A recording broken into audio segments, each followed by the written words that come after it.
The world collapsed in on Sergeant McMillan with a sound like tearing silk, instantly followed by the deafening physical slam of a 60mm mortar round impacting 30 feet to their left. The initial thrilling relief of hearing the Huey's blades approaching their coordinates had been brutally short-lived. A scant 20 seconds later, the NVA had walked a string of mortars right onto their designated extraction zone. Mac was already flat, face pressed deep into the loam that smelled eternally of decay and diesel, the blast wave driving the air from his lungs. He felt the mud surge against his helmet as a second round hit closer still, and the ringing in his ears was not just sound, but a searing, white-hot pressure. Private Miller, ghost to the squad for his pale skin and quiet nature, let out a choked sound, half cough, half cry, right next to Mac's elbow. They were 5 men: Mac, the point man Jones, the medic Doc Rodriguez, Miller, and tail security Davies, a LRRP team that had just spent 6 miserable days verifying the existence of a major enemy cache deep in the forbidden A Shau Valley. They had done their job perfectly, tagging the target, avoiding contact, and were now supposed to be soaring above the triple canopy, headed for cold beer and hot chow. Instead, they were drowning in a sudden, brutal ambush that turned the jungle into a meat grinder. The Huey aborted its descent, its mechanical scream fading rapidly as the pilot realized the LZ was too hot to touch. Mac slammed his radio handset against the side of his skull to clear the ringing, tasting copper and grit. Jones, the RTO, was already spitting commands, but the enemy fire was sporadic yet accurate, signaling well-trained stalkers, not a full-scale assault. Mac keyed the mic, pushing the transmit button down hard. The voice of their forward air controller, Captain Harris, crackled back, tinny and full of static. Echo 50, confirm you are compromised. Repeat, confirm hot LZ. Mac didn't waste breath on confirmation. We are heavily engaged, aborting extraction, request immediate reslot. There was a terrifying pause, the only sound the high whine of Jones' damaged radio antenna and the distant thwump-thwump of another mortar tube being dropped. Harris's voice returned, heavy with genuine regret.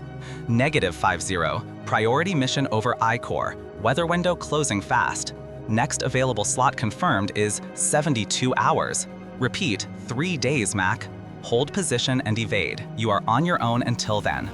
72 hours. 3 days of waiting in the enemy's heartland, surrounded by an enemy who knew exactly where they were, with dwindling supplies and zero cover.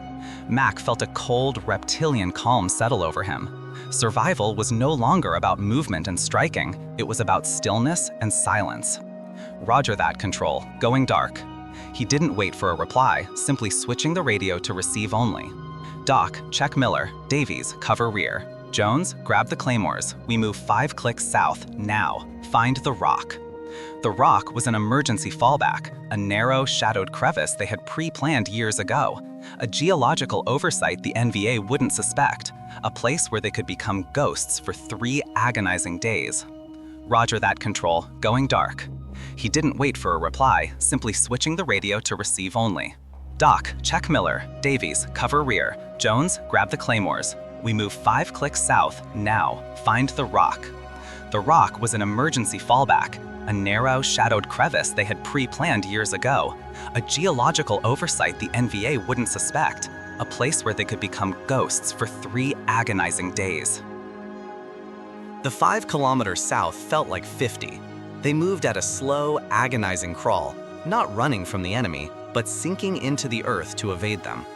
The triple canopy overhead was so thick it filtered the afternoon sunlight down into a perpetual, sickly green twilight, giving everything a submerged appearance. Every footstep had to be calculated. The forest floor was a lethal minefield of rotten logs, hidden razor grass, and loose rocks that could betray their presence with the slightest scrape. Mac led the way, his M16 held high, sweat plastering his fatigues to his back in dark, spreading patches. The initial burst of adrenaline had been replaced by a heavy, suffocating fatigue, a leaden weight that pressed down from the humid air. They reached the spider hole just as true dusk began to seep into the valley, a fissure hidden by thick bamboo stands opening into a small, dry pocket beneath a massive limestone outcrop. It was barely large enough for 5 men to sit shoulder to shoulder and smelled intensely of mineral dust and bat guano, but it was cover, and critically, it was defensible. Once inside, the first order of business was the inventory, a task Doc Rodriguez took with grim efficiency. The news was bad, but expected. Jones's radio antenna was sheared near the base. He could receive, but transmitting was dangerously intermittent and weak, risking discovery if used too often. The mortar blast had claimed more than just their morale. It had shredded the canvas on one of the squad's essential water canteens, leaving them with roughly 4 quarts for 5 men for 72 hours of tropical heat. "We start rationing now," Mac decreed, his voice low and raspy. 2 sips at dawn, 2 at dusk. No exceptions. Doc, you hold the water. Doc nodded, his eyes reflecting the flickering glow of the single, heavily masked cigarette Davies risked lighting for the inventory. The most insidious threat, however, was the NVA. They knew exactly how the enemy operated. They wouldn't rush in blindly. They would set a slow, meticulous perimeter, letting hunger, thirst, and the jungle itself do the initial work. They would wait for the LRRP team to break, to move, or to make the fatal mistake of calling for help. Jones, ever cynical, muttered, "They're fishing. They threw the hook with the mortars, now they're waiting for us to bite and pull the line." They dug shallow firing positions within the crevice, camouflaging the opening with every vine, leaf, and piece of debris they could find. The transition from movement to stillness was jarring. The jungle, which had been loud with the sounds of their travel, immediately turned silent. A deafening, unnatural silence that meant one thing: the NVA were close enough to hear their own breaths, or perhaps they were waiting for them to move so they could be heard. Mac closed his eyes, leaning his back against the cool stone. 72 hours. The siege had begun. The first night was a masterclass in psychological torture. The oppressive silence of the initial hours slowly gave way to the cacophony of the tropical night, amplified 1,000 times by their enclosed position. Every snapping twig sounded like a rifle shot. Every rustle of dry leaves became the soft drag of boots. Every mournful cry of an owl seemed to be a deliberate signal. Miller, the youngest and least seasoned, began to sweat profusely. Even in the relative cool of the early morning, he kept shifting his weight, his eyes wide and fixed on the narrow sliver of the jungle floor visible through their primary firing slot. At approximately 0200 hours, Miller finally broke the strained silence with a sharp, involuntary gasp. "Mac, I saw something. Moving low, left flank." Mac, who hadn't slept, immediately went prone beside him, peering into the pitch-black void. The air was thick with humidity and the metallic scent of tension. Mac saw nothing but shadow dancing in the faint moonlight filtering through the canopy's gaps. "Be specific, Miller. Shape? Height?" "Man-sized, fast, low to the ground, like he was crawling." Then he stopped, right by that large root system. Mac knew the spot. It was prime cover. He waited, motionless, heart hammering a frantic rhythm against his ribs. After a tense minute, Mac slowly shook his head. "That's a gibbon, Miller, a monkey. They move like that in the canopy shadows." Miller didn't look relieved. "It looked like a man, Sergeant." "Everything looks like a man out here when you're tired, son," Mac replied, his voice firm but laced with sympathy. "Focus on the sound, not the shadows." Yet the incident served as a potent reminder of the fragility of their mental state. Doc Rodriguez took the opportunity during the slow shift change to check on Miller. He pressed a hand to Miller's neck, checking for fever, before quietly slipping him a single, small electrolyte tablet from his dwindling supply, a trade for a sip of water. "If we lose our heads, we lose the fight," Doc whispered to Mac later.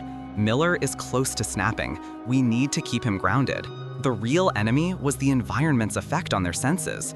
Their water rationing was already excruciating. Every time Mac swallowed, his throat felt like sandpaper. He thought about the canteens full of stagnant stream water just outside their perimeter, an impossible temptation. The worst part was the insects. Fire ants, drawn by the slightest scent of sweat and blood, found their way into the crevices. Davies spent a grueling half hour meticulously shaking his fatigues clean, fighting the painful bites with whispered curses. The sheer persistence of the jungle life made it impossible to rest deeply. Mac knew the NVA were relying on this constant siege of the small inconveniences to wear them down, chipping away at their discipline until a lapse occurred. He decided to risk a few words of encouragement, keeping his voice beneath a breath. "Day 1 is done. 48 hours left. We survived the initial rush. They won't break us through the front door. We just have to be quieter than the snakes and smarter than the leeches. Stay awake, gentlemen. The jungle is listening. The dawn of the second day brought not the searing heat Mac had anticipated, but a swift, brutal deluge. The sky opened up with the force of a tidal wave, plunging the visibility to zero and drowning out every sound save the roar of the rain on the canopy. While the rain was initially a blessing, it masked their sounds and replenished their air supply with cool, clean moisture, it quickly became a serious complication. The ground outside their crevice turned instantly into a slick, churning mire. Water began to seep in, running down the limestone walls and pooling around their boots, soaking their meager supplies. Their carefully positioned claymores, which were supposed to guard their flanks, were now submerged in shallow pools of muddy water, their effectiveness compromised. Jones, his clothes plastered to his frame, worked tirelessly on the radio, shielding the fragile electronics with his poncho liner. He needed dry components to fix the antenna properly, and the rain mocked his efforts. He cursed softly, his frustration palpable.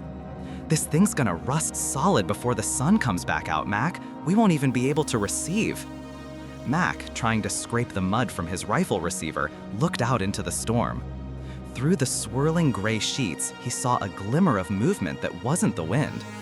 Near a cluster of elephant grass, where the mud was thickest, he saw a distinct set of fresh boot prints. They weren't their prints. These were smaller, shallower, and were oriented towards their position before they vanished under the washing torrent. The NVA scout had been there, perhaps just minutes before the rain hit, confirming their location. They hadn't been encircled by a massive force, but rather carefully probed by a dedicated tracker. This realization was both terrifying and marginally reassuring. Terrifying because a skilled tracker was infinitely more dangerous than a patrol. Reassuring because it meant the NVA hadn't committed heavily yet.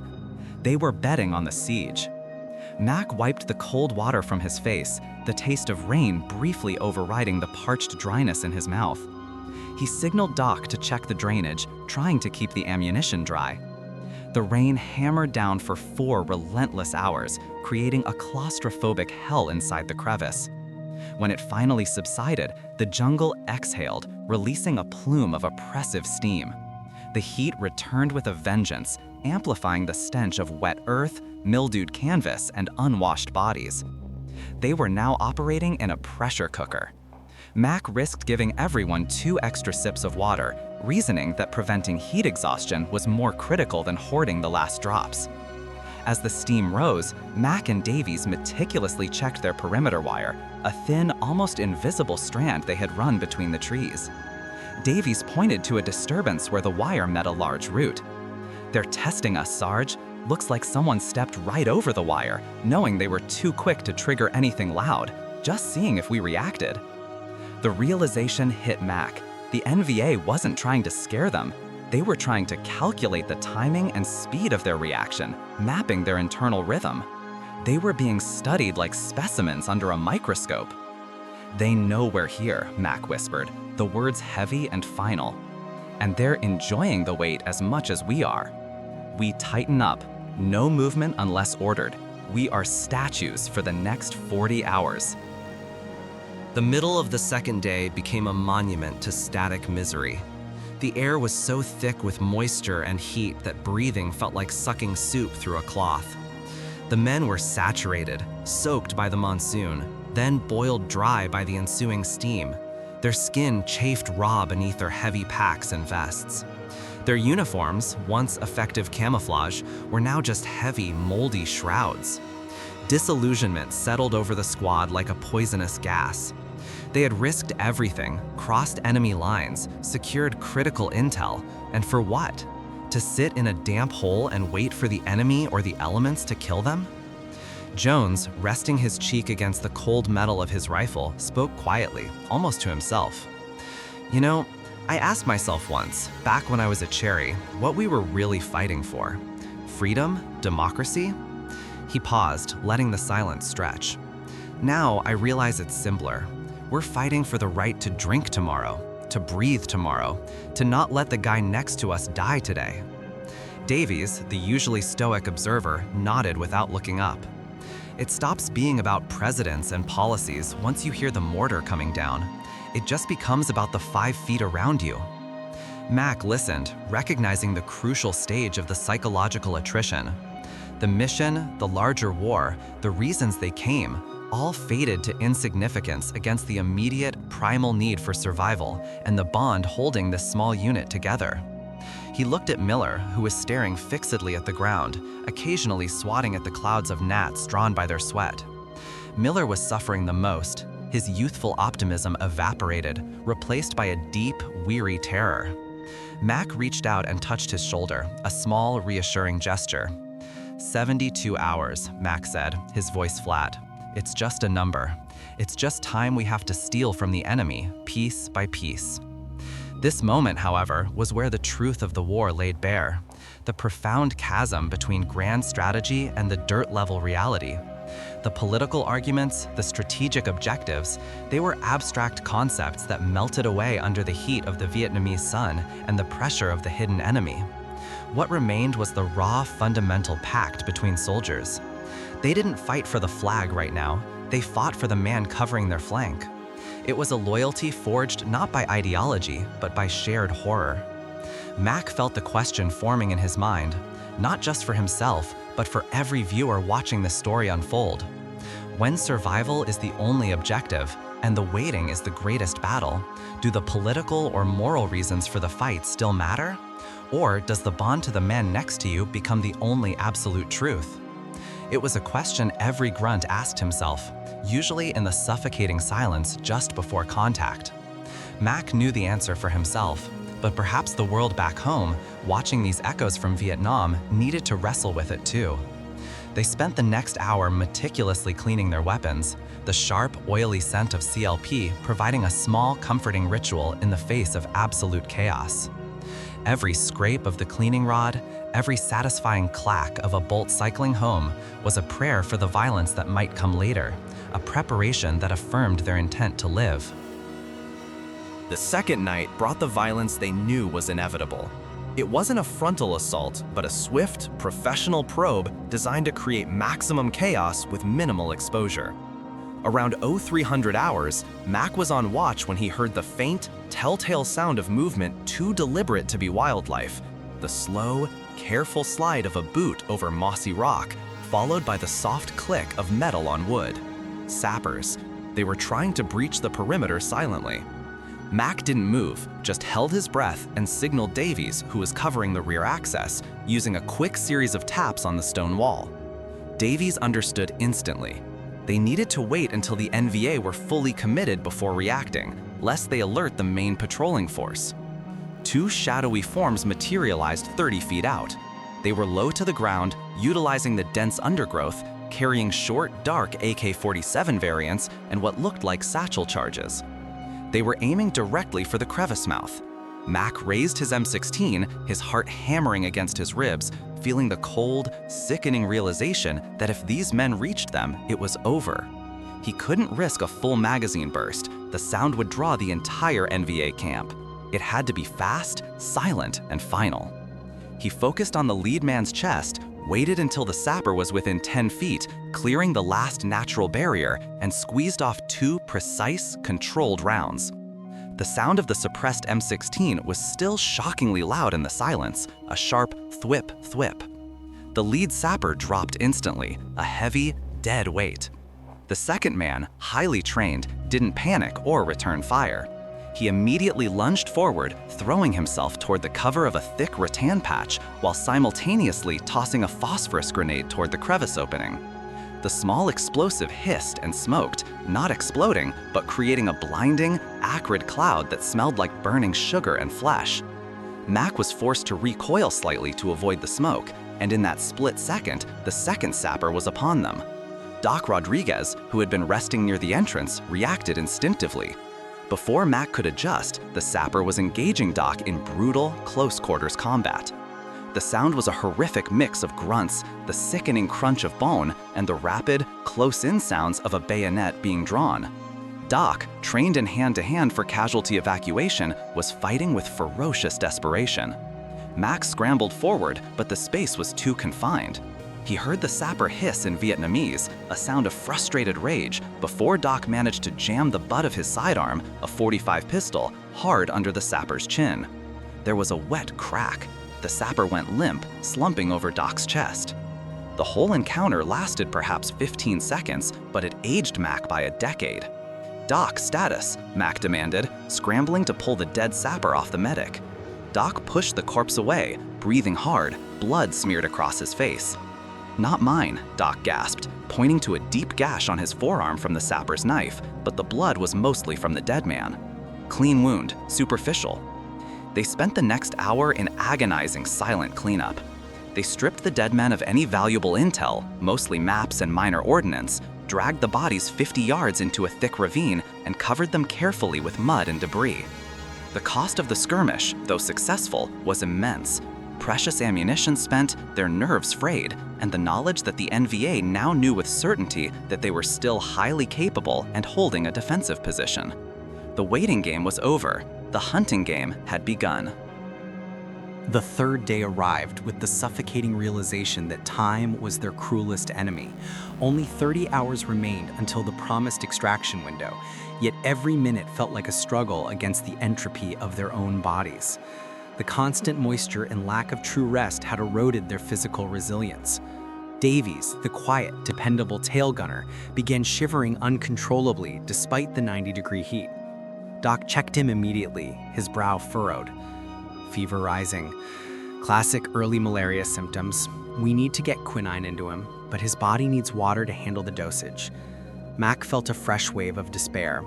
Now they were fighting not just the enemy and the terrain, but their own biology. He made the agonizing decision to give Davies half of the remaining water ration, a desperate, calculated risk. Doc administered the drugs, his hand steady despite his exhaustion. Mac sat beside them, the weight of command pressing down on his chest like a granite slab. The responsibility for 5 lives, the constant need to make choices between bad and worse options, had drawn deep lines around his eyes. He had lost 3 nights of sleep, relying on adrenaline and sheer will. His senses were magnified, yet dangerously dulled by exhaustion. He could hear the slightest rustle of leaves 200 yards away, but he struggled to remember what year it was. He caught Jones looking at him with an expression of worried respect. Jones too was operating on fumes, still fiddling with the transmission capabilities of the RTO, trying to boost a signal that refused to penetrate the valley.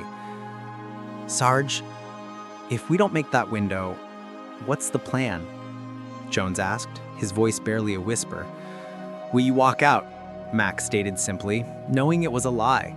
Walking out meant navigating dozens of NVA patrols, crossing known choke points, and covering over 100 miles of hostile territory with a man sick with fever and almost no water. It was a suicide march. Mac pushed the despair aside. He forced himself to focus only on the next hour, the next 10 minutes. He knew that the true killer in these situations wasn't a bullet, but the moment a man stopped caring, stopped fighting, stopped believing in the possibility of rescue. Miller, who was now severely dehydrated and bordering on delirium, was the immediate concern. He was conserving energy, lying still, but his eyes tracked the shadows with manic intensity. Doc handed Mac a small dark rock. "Chew on this, Sarge. It tricks your mouth into producing saliva. It's better than nothing." Mac took it, running his tongue over the rough, mineralized surface. The silence outside was almost more menacing than the fight. The NVA had stopped probing. They knew the squad was weakening. They were waiting for their moment, relying on the predictable decline of a besieged, dehydrated, and now sick patrol. Mac looked at the thin sliver of sky visible through the crevice opening, judging the passage of time by the angle of the filtered light. He needed a sign, a break, anything to inject hope back into his men. If the radio didn't come through, if the weather closed, Mac knew the decision to leave the safety of the crevice and make the doomed escape would fall squarely on him. The jungle itself turned actively malicious during the heat of the third day. The environment, sensing their weakened state, launched a full-scale biological assault. The air was thick with biting insects carrying disease, and the ground was teeming with life designed solely to impede human function. Leeches, finding the smallest gaps in their defenses, attached themselves in clusters to ankles and necks, swelling with dark, stolen blood. Mac had to use the flame from his lighter to detach 3 particularly stubborn ones from Miller's jawline, the scent of burning blood adding a visceral horror to the scene. Then came the fire ants. They swarmed the crevice, attracted by the decaying food scraps and stagnant water, delivering searing, simultaneous stings that shot pain through their already exhausted nerves. Doc worked feverishly, applying hydrocortisone to Davies, whose malaria had progressed to a serious fever, and simultaneously fighting the ant infestation with residual insect repellent and sheer brute force. The men looked less like soldiers and more like exhausted, filthy animals cornered in a den. Their eyes were bloodshot and sunk deep into their sockets, their movements sluggish, dictated by pain and dehydration. They were at the breaking point.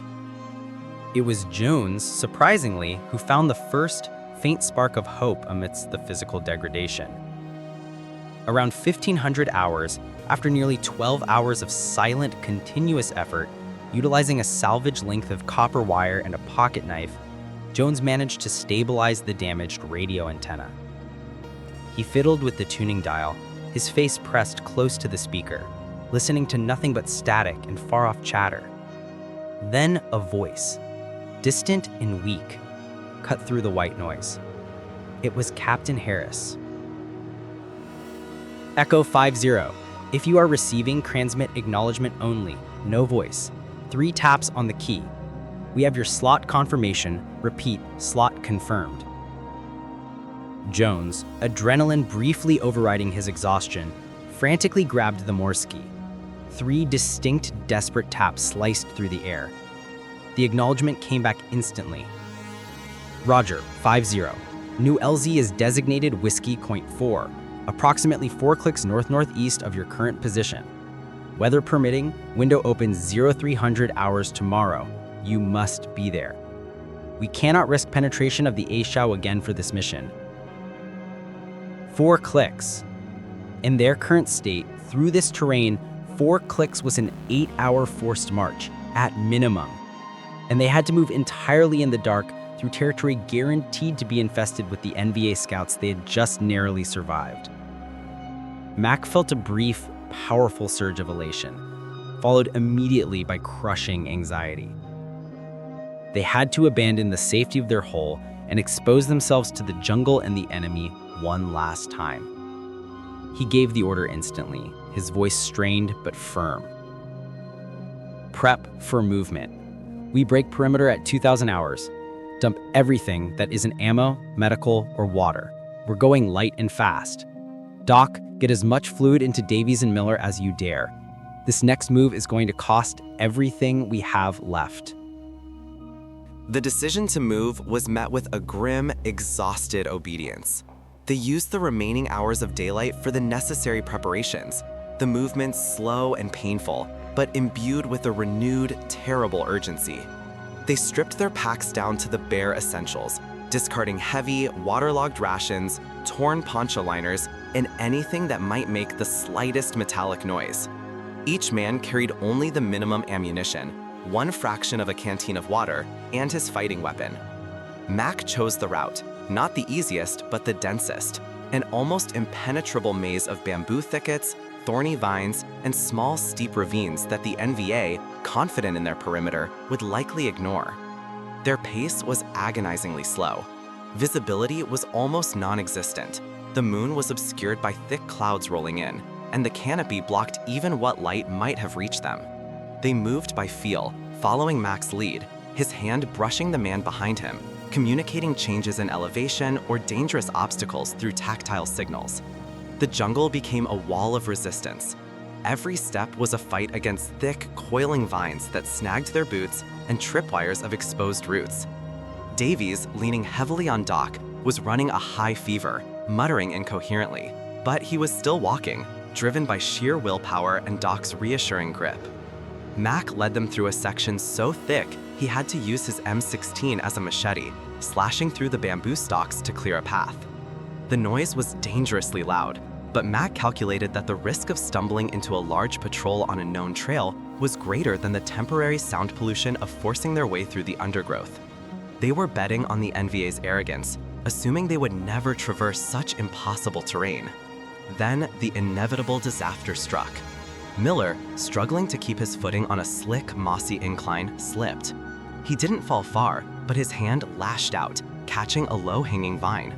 It wasn't a vine. It was the trigger line for a concealed punji trap, a shallow pit lined with sharpened, feces-smeared bamboo stakes. The trap had been expertly hidden under a bed of dried leaves. The sudden, slight tension on the wire was just enough to trigger the camouflaged lid, which flipped open with a soft, sickening thud. Miller froze, staring down at the dark maw of the pit, the deadly stakes glistening faintly in the dark.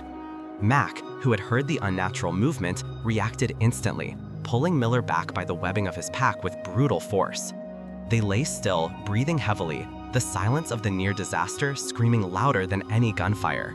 The sound of the lid opening, though faint, was enough to carry. They waited, ears straining, certain that this was the end, that the NVA perimeter would descend on them. But the jungle held its breath. Nothing. Mac pushed Miller forward, harsh necessity overriding compassion.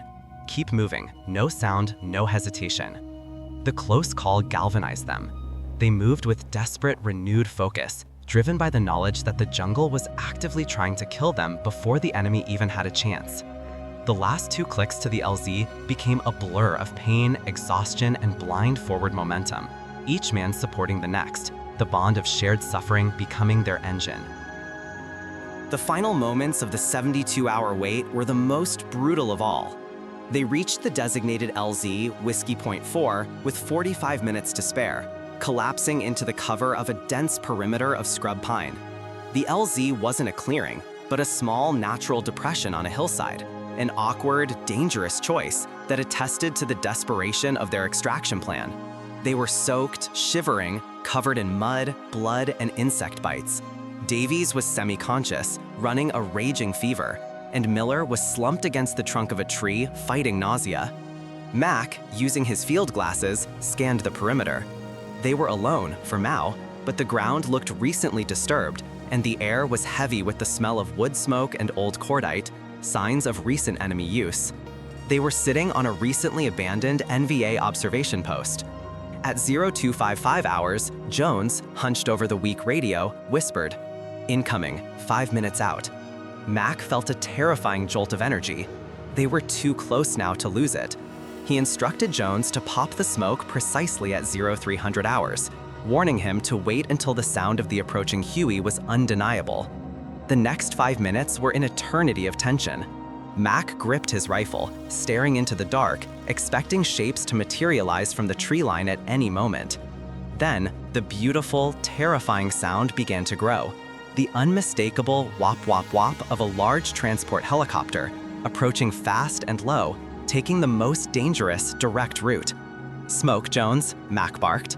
Jones pulled the pin on the violet smoke canister, the designated color for this extraction. The thick, sweet cloud billowed instantly, fighting the heavy morning mist. The Huey burst into view, a dark, massive silhouette against the faintly lightening sky, rotors blurring, its searchlight cutting a desperate, blinding swath through the trees. They scrambled out of the depression, dragging Davies between them, but the NVA were waiting. As the Huey slowed its descent, hovering 30 feet above the ground, the perimeter exploded in a volley of AK fire. Red tracers arced toward the chopper and toward the exposed LRRP team. Mac returned fire instinctively, laying down suppressing bursts into the muzzle flashes, while Doc and Jones shoved Davies towards the lowering ramp. The crew chief leaned out, firing his M60 in continuous, deafening bursts, covering their approach. "Go, go," Mac screamed. Jones and Doc got Davies onto the ramp. Miller, finding a hidden reserve of strength, scrambled aboard. Mac gave one final, desperate burst of fire, saw a shape drop in the tree line, and then hurled himself onto the ramp as the Huey pitched violently, already beginning its climb. The ramp slammed shut with a final mechanical clang, sealing them into the relative safety of the aluminum shell. They were airborne, twisting and maneuvering sharply, the enemy fire echoing below like distant, angry wasps. Mac collapsed onto the deck, the exhaustion hitting him like a physical blow. They had survived. 72 hours of living hell, of fighting silence, thirst, disease, and hidden enemies, all culminating in this final, chaotic minute of escape. They had made it out of the A Shau, but the cost was visible in the hollow, haunted eyes of every man. They looked at each other, not with triumphant relief, but with the bone-deep, weary recognition of men who had stared into the heart of the darkness and barely blinked.